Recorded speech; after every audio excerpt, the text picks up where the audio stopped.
আসসালামু আলাইকুম, কেমন আছেন সবাই? আশা করি সবাই ভালো আছেন। আলহামদুলিল্লাহ আমরাও ভালো আছি। তো আপনাদের সঙ্গে একটা জিনিস শেয়ার করি। এই যে দেখেন আমার বাড়ি ঘরের কী অবস্থা।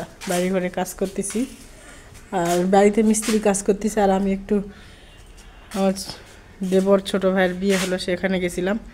দেখেন কী অবস্থা, মিস্ত্রিরা কাজ করছে। তো একদমই নোংরা অবস্থা, আর একদমই মানে গোটা বাড়ি বালু, আর গোটা বাড়ি খালি কিসকিস করছে। আর আমার তো একটু অ্যাজমার সমস্যা আছে, আর আমার গাও খালি কেমন একটা করছে। তাই তো আজকে আবার তার মধ্যে মিস্ত্রি আসবে না। তা আমি কোথায় থেকে কী শুরু করব, কী করবো ভাবে উঠতে পারছি না। আর মানে ভালোও লাগছে না, কারণ এগুলো যদি এখন পরিষ্কার করতে যায় আমার অ্যাজমার সমস্যাটা বাড়বে, আমাকে আবার গ্যাস দিতে হবে। সেটা বড় কথা নয়, সব থেকে কষ্ট হয় হাঁচি পড়ে আর বুকে ব্যথা হয়।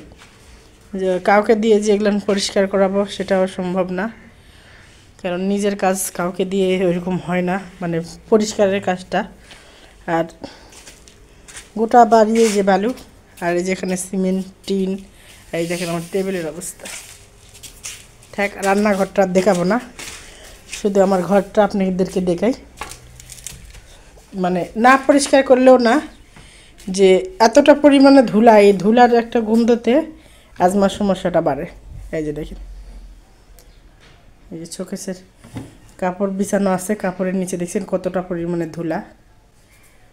আরও দেখাই, মানে কাপড়ের উপর নিচ দিয়ে ধুলা, মানে এই ধুলারও একটা গন্ধ আছে, এই গন্ধতে অ্যালার্জি শুরু হয়।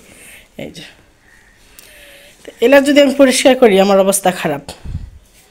তো ভাবছি কী করব, বাড়িঘর থুয়ে 2 দিনের জন্য কোথাও চলে যাব, তারপরে হয়তো আসবো, আসি এগুলো কাজ শেষ হলে তারপর আবার